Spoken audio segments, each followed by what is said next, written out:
Qui joue de l'accordéon? Julien Gonzalez. Et il est multiple champion du monde d'accordéon. Mais il y a un championnat du monde pour ça, non? Tout à fait. Mais c'est formidable. Et Yvette Horner, elle arrive à quelle heure? Et je le salue, Julien. Et je vous organiserai une rencontre. Moi, Stéphane Powell. et vous savez Il est exceptionnel. Renaud a Avec beaucoup un accordéon entre les mains. Où un jour Renaud a fait un album extraordinaire d'ailleurs sur le Cheryl. Vous connaissez cette chanson de Renaud, le Vous Cheryl. Yvette, vous Et l'entendez? il y a dedans de l'accordéon. C'est un instrument magnifique. Mais vous rigolez sur ce Mais truc je rigole d'accordéon. absolument pas. Non mais d'accordéon sur le football. Mais c'est vraiment cela quand vous les trois lignes. Il faut qu'elles bougent ensemble avec un peu de flottement. Et il faut pas qu'il y ait des espaces. C'est comme ça qu'en football ça devient Mais compliqué. si ce n'est qu'un accordéon, on écarte et on resserre. Mais on l'écarte, mais il revient avec l'air. Ça bouge pas en Avec bloc. l'air, ça... Ah si. Votre accordéon, il reste solide quand même. Il bouge, mais ça reste quand même solide. Je crois pas. Alors, il y avait l'analyse technique de Unai Emery avec les bouteilles d'eau. Il y aura désormais l'analyse technique de Stéphane Powell avec l'accordéon. En causerie d'avant-match face à des joueurs, c'est très visuel. C'est très bien. Bah, il faisait ça. To you ou to you pas? To you ou to you pas, Eric Silvestro? Non, mais pour revenir sur cette... L'important, c'est que l'accordéon, il bouge pas. Il bouge pas, le gars. Moi, si vous êtes fort, vous me ramenez Yvette Horner. Il suffit d'écouter. La ramener, c'est compliqué. Vous savez que c'est ma dernière émission, on l'avait écrit sur Olivier. Vous faites faire ici sur l'accordéon. 21h53. C'est la mi-temps de Belgique-Russie. Quentin Vasselin tout à l'heure. Vous savez quoi? Dans ces cas-là, il faut retrouver du sérieux. Pour retrouver du sérieux, rien de mieux que d'écouter les enfants. Ah, Petit pont, les enfants, la parole, ce sera juste après la pub.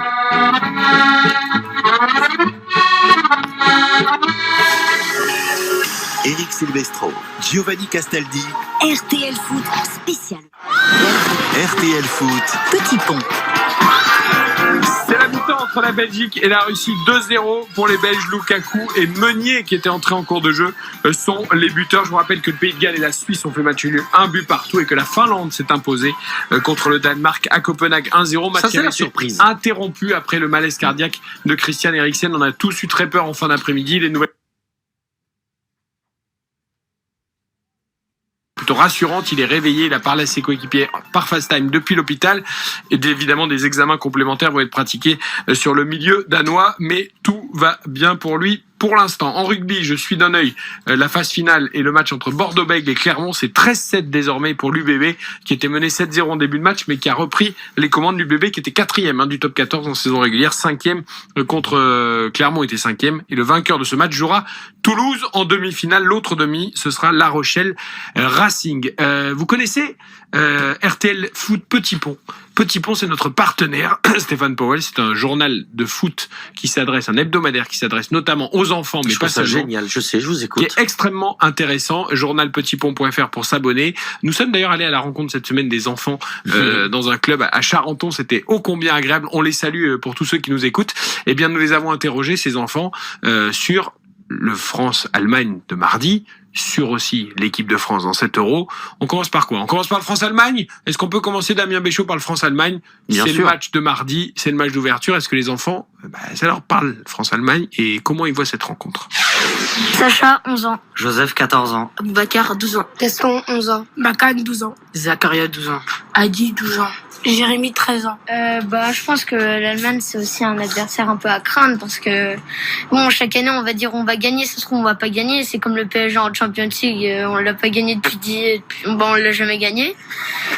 On peut dire que c'est un adversaire de taille contre la France. Mais la Mannschaft, c'est un peu une équipe en reconstruction parce que ils ont beaucoup de joueurs qui ont été champions du monde et qui finalement leur carrière c'est plus ce que c'est, et je pense qu'ils doivent se relever de leur très mauvaise Coupe du Monde en 2018, et c'est ce qui va les motiver. Le coach doit partir, je crois, juste après l'Euro.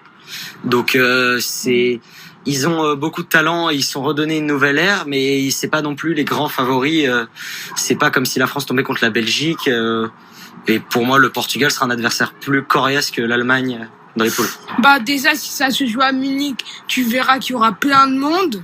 Et Allemagne, ils sont chez eux, donc c'est parfait pour eux. Il y a que des bons joueurs. Il y a Gnabry, Sané, Warner, il y en a plusieurs. Il y a même Havertz, ils sont tous bons, il y a des jeunes joueurs. Si vous me citez un joueur qui n'est pas bon... Timo Werner, et c'est raté. Merci. En fait, France-Allemagne, c'est une grosse rivalité. Je pense que c'est la plus grosse rivalité qu'il y a. peut-être, entre le Brésil et l'Argentine. Non, c'était pas Allemagne, mais c'était Allemagne de l'Est, je pense, ou de l'Ouest. C'était en 86, avec Platini, en 82. Ah oui. Trésor, il avait marqué. Je crois que c'était France-RSA, c'était à l'époque. C'est Baptiston ou enfin je me rappelle plus très bien de son nom de famille. C'était le buteur, il allait vers le gardien, il allait tirer, et là d'un coup le gardien il fait une énorme sortie un peu douteuse. Schumacher. Et là il y a Batista qui tombe à terre, qui KO, qui a perdu 3 dents. C'était le même match. Et après on lui met, je me rappelle, il sort en civière et là on lui met une serviette blanche sur la tête. Le visage il est tout plein de terre. Et le pire c'est que sur cette action il n'y a même pas eu penalty. Ah oui, ils ont des vagues souvenirs. Alors, c'est un peu mélangé. Ils étaient pas nés forcément nos petits, mais ils se souviennent de Schumacher, Battiston. Mais c'est extraordinaire. C'est génial. Alors évidemment, ils mélangent un peu les trucs, mais c'est super. Ils ont une vraie culture de foot. Mais c'est ça, des jeunes qui ont 11 ans, 14 ans, qui me parlent de l'Euro 84, de Juste Fontaine. De 2006 aussi. C'est les 2006, parents, ça. De Marius Trésor, de Harald Schumacher, l'ancien gardien de l'Allemagne. C'est extraordinaire. On critique souvent les nouvelles générations. Il faut écouter RTL. Voilà, exactement. RTL Foot Petit Pont, c'est tous les samedis. Et la deuxième partie sur l'équipe de France, ce sera juste après la pub, pendant la mi-temps de Belgique-Russie. À tout de suite. Eric Silvestro, Giovanni Castaldi, RTL Foot spécial.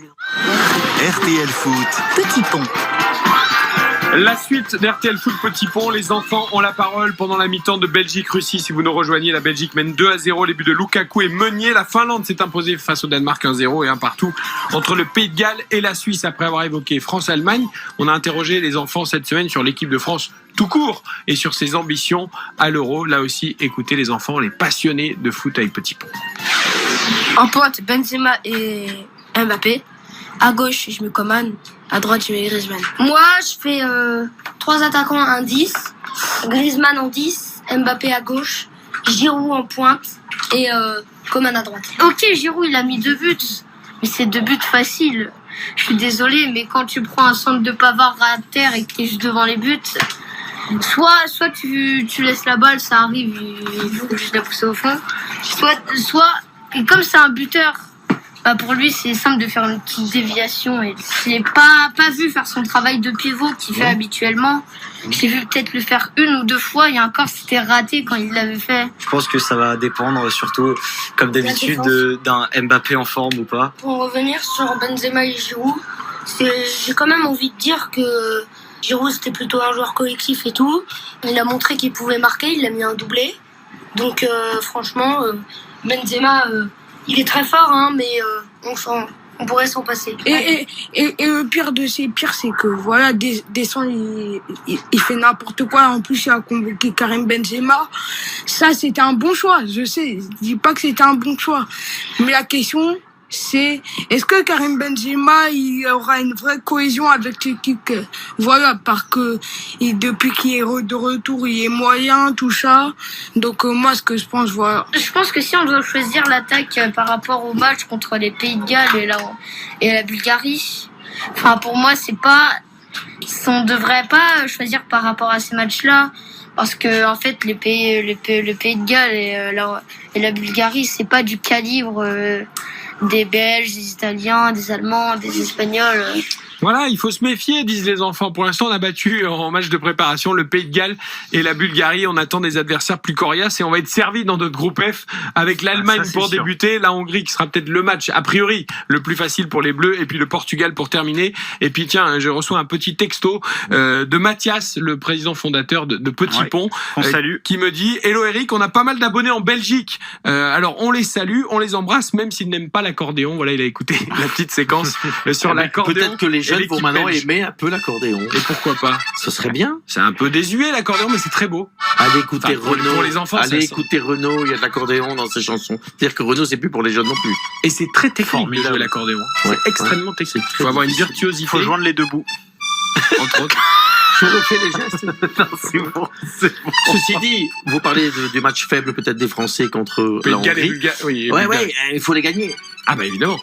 Tu peux tomber sur un os, quoi. Là, tu vois, tu débutes contre la Russie pour la Belgique, ça. Nous, c'est l'Allemagne. C'est cadeau. À Munich. Ah non, mais pour commencer. Mais nous sommes d'accord. On est encore une fois les Belges tombés sur un bon groupe. Tant mieux pour nous, hein. C'est un bon groupe.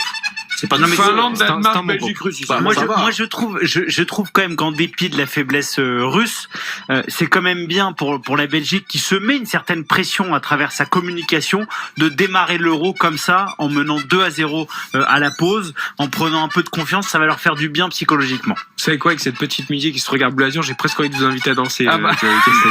Alors je ne sais pas danser, Eric. Moi non plus. Si vous Je pense prenez que les ça choses sera en un main, désastre. mais vous faites tout, vous dansez, vous chantez. Non, danser, je sais vraiment pas. tout mal. Je pense qu'il vaut mieux qu'on fasse de la radio plutôt qu'on danse ou qu'on chante. Bon, Soyons on honnêtes. va maintenant pas faire toute une émission sur l'accordéon parce Non. que là on va vraiment. Est-ce que se tu faire peux nous engueuler. remettre l'hymne de l'Euro, voilà, qu'on reparte avec la seconde période avec l'hymne de l'Euro. Et Martin Garrix.